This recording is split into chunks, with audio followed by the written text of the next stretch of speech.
오늘 크리스마스입니다. 오늘 여러분과 함께 이유를 아십니까? 라는 제목으로 또 함께 말씀을 나누려고 그래요. 사실 이 크리스마스 모르는 분이 없죠? 예, 여기 오늘 무슨 날인지 모른다 하시는 분 계세요? 예, 아마 없으실 겁니다. 보니까 저 종교라고는 전혀 인정하지 않는 저 북한의 지도자도 크리스마스 선물 운운하시는 걸 보니까 이 크리스마스 전 세계에 아마 모르는 사람이 거의 없지 않나라는 이런 생각을 해봅니다. 또 특별히 이 크리스마스 알기만 하는 게 아니라 이 날이 오면 다들 모르게 기쁘고 즐거워하는 그런 날이기도 하죠. 종교에 관계없이 또 남녀노소 상관없이 아마 모든 사람들이 좋아하는 그런 날이 아닐까라는 생각을 합니다.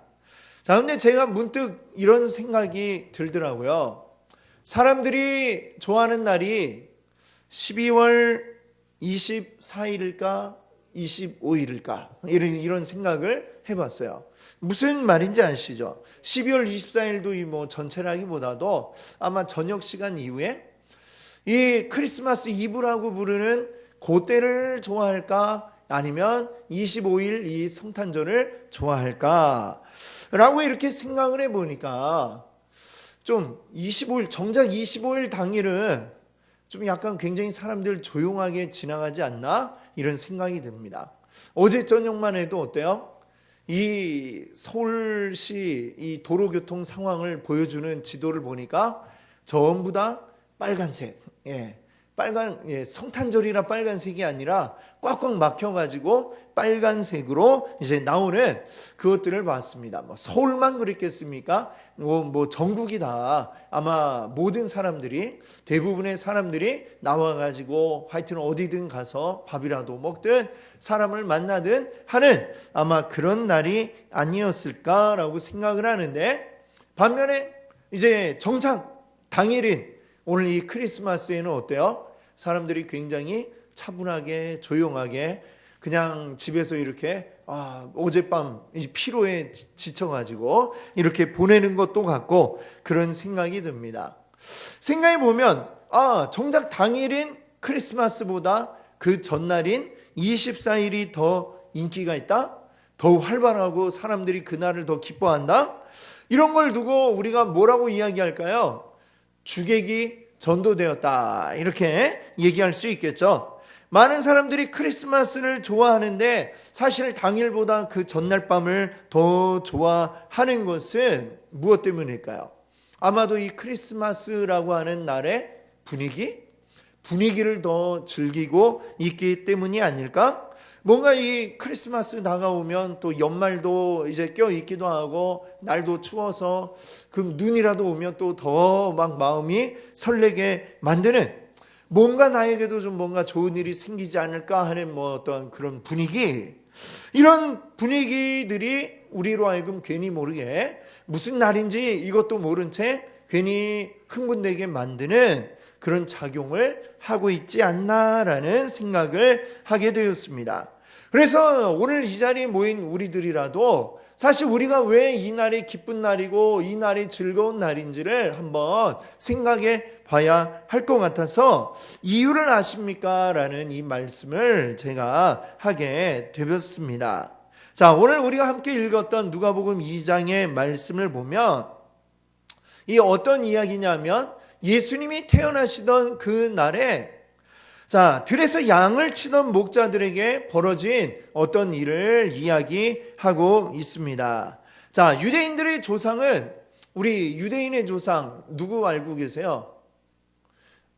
아브라함, 그렇죠. 아브라함의 직업은 뭔지 아십니까? 목자, 그렇죠. 들에서 양과 소를 치던 이런 일을 하던 사람이 아브라함입니다.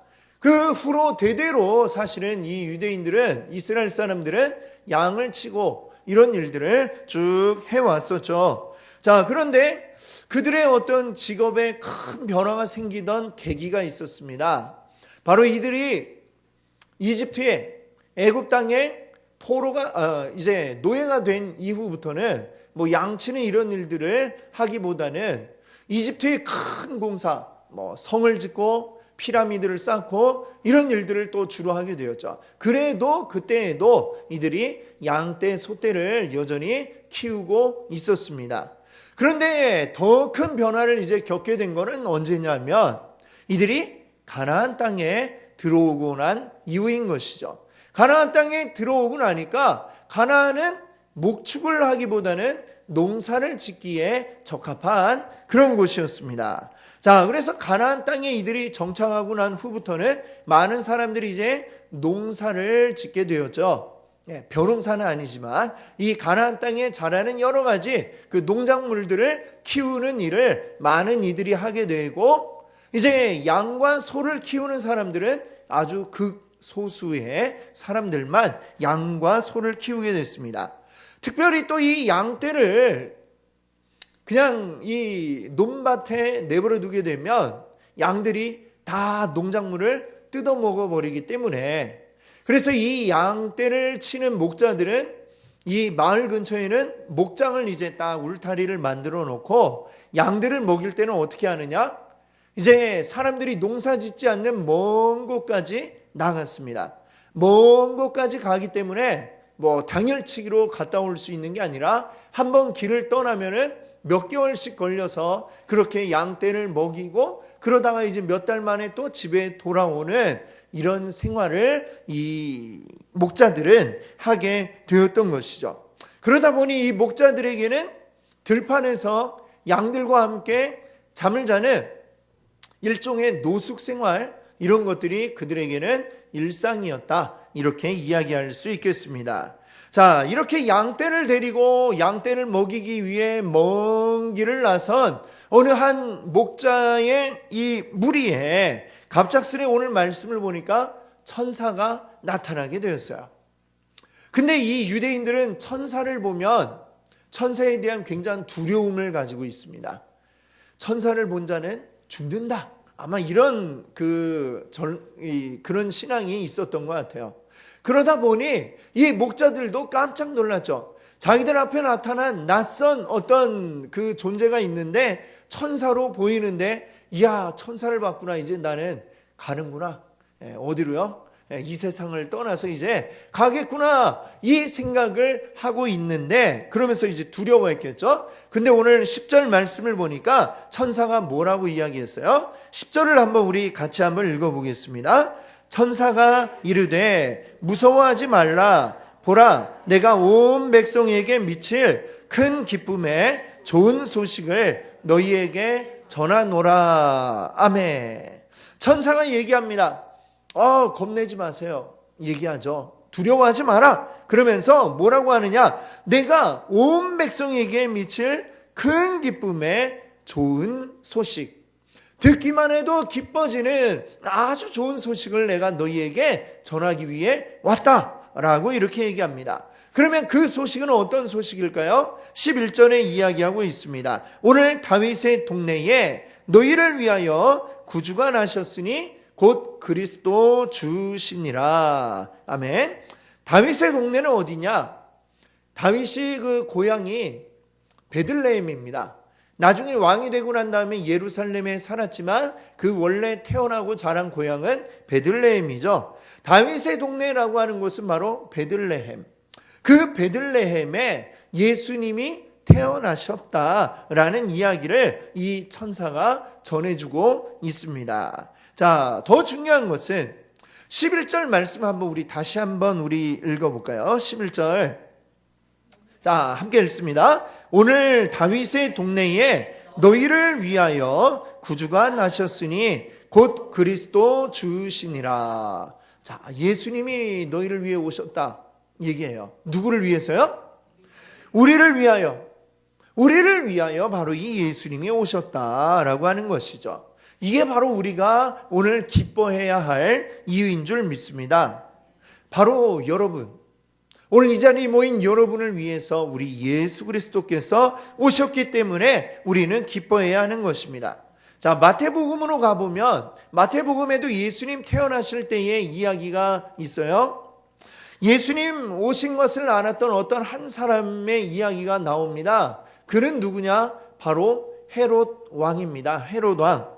자, 헤롯 왕이 어떻게 알게 되었느냐? 멀리서부터 별을 연구하던 동방의 박사들이 아주 신기한 별을 보게 됩니다. 이건 왕이 나타날 징조다. 그 별을 보고 따라서 이 유대 땅까지 오게 된 동방의 박사들이 생각하기를 왕이 어디서 태어났을까?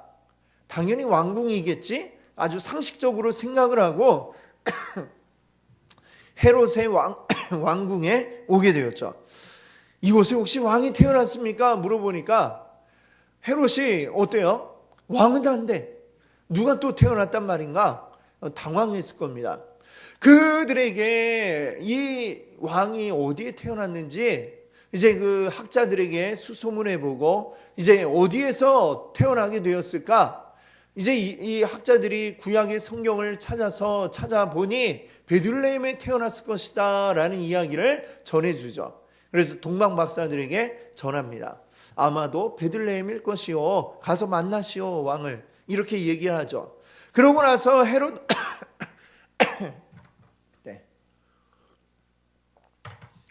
죄송합니다.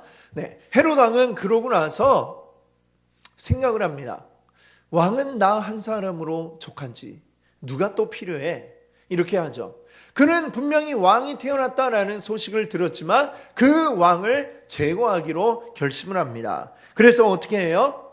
그 베들레헴 인근에 있는 모든 2살 아래의 모든 남자아이들을 다 죽여라라는 명령을 내리게 됩니다. 아주 끔찍한 일이죠. 그 모든 아기들, 어린 아기들이 그 일대의 아이들이 싹 다 죽임을 당하는 끔찍한 일이 벌어집니다. 그것은 바로 누구 때문에요? 바로 이 헤롯 왕 때문에 그런 일이 생겼다는 것이죠. 예수 그리스도가 오셨다는 이야기가 큰 기쁨의 좋은 소식이 아니라 자기의 지위를 위협하는 아주 위험한 소식으로 들렸던 한 사람. 그 사람의 그 잘못된 판단 때문에 많은 아기들이 죽고 그 아기들의 부모들은 다 슬픔에 빠지게 되었을 것입니다. 자, 예수 그리스도가 오셨는데 그 이야기가 큰 기쁨의 좋은 소식이 되기 위해서는 우리가 바로 이 헤롯과 같은 자가 아니라야 된다는 것이죠. 헤롯은 그러면 어떤 사람입니까? 헤롯은 왕이죠, 왕. 왕은 어때요? 그 나라 안에서는 최고 아닙니까? 최고. 뭐 오늘날의 대통령하고는 비교할 수가 없죠. 대통령도 보면 어때요? 이 여러 견제 세력이 있고 욕도 막 많이 먹고 이게 대통령이지만 과거의 왕은 어때요? 절대 왕권이라고 이야기를 하잖아요. 그야말로 모든 힘을 다 가지고 있고 발휘하는 사람이 왕이다라고 하는 것입니다. 그 헤롯은 어때요? 모든 걸 다 가졌기 때문에 어떤 것도 필요 없는 내 힘으로 모든 걸 이룰 수 있는 그런 사람이라고 이야기할 것입니다. 이 세상에 아쉬울 것이 없는 그런 사람은 큰 기쁨의 좋은 소식이 그에게는 필요가 없는 것이죠. 이 세상에 아쉬울 것이 없는 사람이 아니라 너무나 아쉬울 게 많은 사람들에게 바로 이 그리스도가 오셨다는 이야기는 큰 기쁨의 좋은 소식이 될 수 있는 줄 믿습니다. 아멘. 마태복음 5장 3절에서 예수님이 이런 말씀을 하셨어요. 심령이 가난한 자는 복이 있나니 천국이 그들의 것이며. 우리 다 같이 한번 다시 읽어볼까요? 심령이 가난한 자는 복이 있나니 천국이 그들의 것이며. 아멘. 그렇습니다. 천국은 어떤 자들의 것이냐? 심령이 가난한 자. 심령, 우리의 마음과 영혼이 가난하다? 이 무슨 이야기일까요? 마음이 가난하다는 것은 나의 부족함을 아는 것입니다.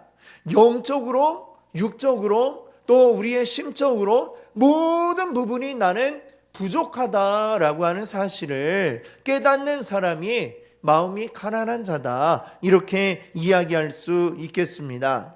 우리 인생이 어때요?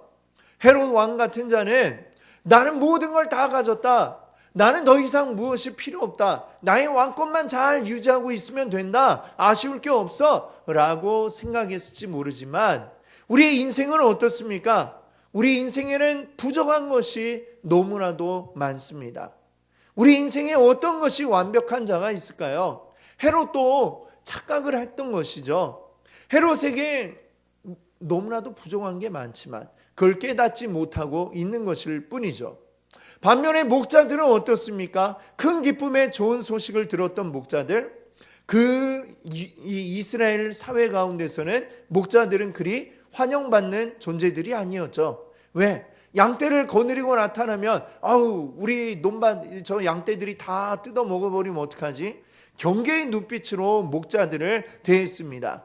그래서 사람들이 없는 곳으로 양떼를 끌고 다녀야 되고 그냥 1년의 반 이상을 바깥 들에서 노숙을 하면서 그렇게 지내야만 합니다. 얼마나 많은 것이 부족한 사람들입니까? 훌륭한 이 양떼를 치는 일을 하고 있음에도 불구하고 사람들에게 인정받지 못하고 때로는 무시당하고 있는 이 사람들. 그렇기 때문에 그들의 마음은 가난할 수 있었던 것이죠.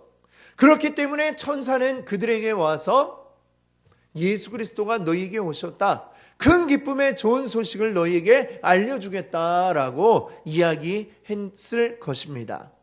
오늘 우리들은 어떨까요? 우리의 마음은 어떻습니까, 여러분들?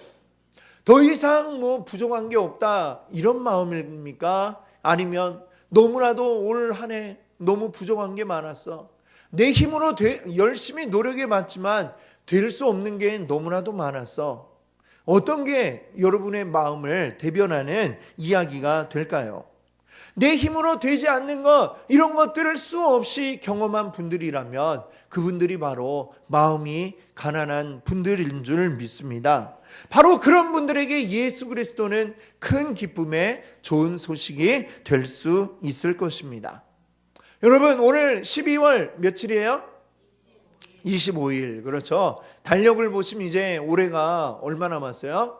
딱 한 주 남았습니다. 일주일 후 다음 주 수요일이면 2019년이 아니고 2020년이 되어버리죠.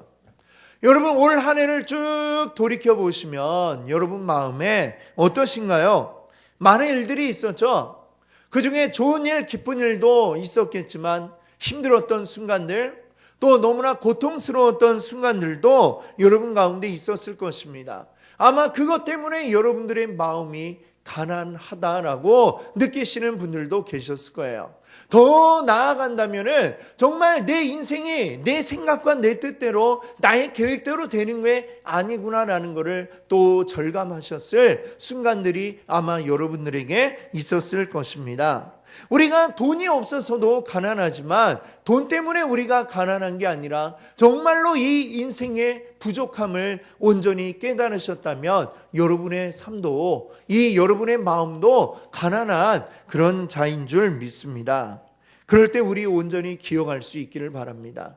나의 부족함을 채울 수 있는 것, 내가 채울 수 있는 것이 아니라 바로 우리 예수 그리스도가 채울 수 있다는 사실을 여러분들 기억하시기 바랍니다. 바로 마음이 가난한 자들을 위해 우리 예수 그리스도께서 오셨습니다. 그리고 나의 가난함을 인정할 때 예수 그리스도는 기쁨의 소식이 될 것이고 그런 자들에게 하나님의 평화가 임하게 될 줄로 믿습니다. 14절을 우리 한번 같이 읽어볼까요? 지극히 높은 곳에서는 하나님께 영광이요 땅에서는 하나님이 기뻐하신 사람들 중에 평화로다. 아멘.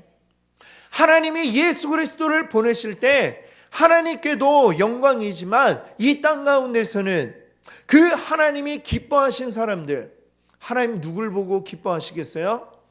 마음이 가난한 자, 내가 내 스스로 모든 걸 할 수 있다 이런 교만함으로 가득 찬 사람이 아니라 주님 나는 안 됩니다. 주님 앞에 나는 연약합니다. 하나님만 바라봅니다. 하나님만 의지하겠습니다 하는 자들에게 하나님 그런 모습을 보고 기뻐하시는 줄 믿습니다. 또 그런 자들에게 하나님의 평화가 임할 줄 믿습니다. 오늘 우리를 위해 예수 그리스도 오셨습니다. 주님의 모든 걸 받아들이고 내 힘이 아니라 하나님을 의지하는 자들에게 우리 예수 그리스도 기쁨의 소식으로 온 줄로 믿습니다. 오늘 우리가 기뻐해야 할 이유는 바로 그렇기 때문인 줄 믿습니다. 다른 어떤 것으로 성탄절의 분위기로 우리가 기뻐하는 것이 아니라 바로 이 가난한 나를 위하여 오신 예수 그리스도, 그 분으로 인하여 우리 진짜 인생의 참 기쁨을 누릴 수 있기 바랍니다. 또 참된 평화를 누릴 수 있기를 바랍니다. 함께 하시는 여러분들 되시기를 바랍니다. 아멘.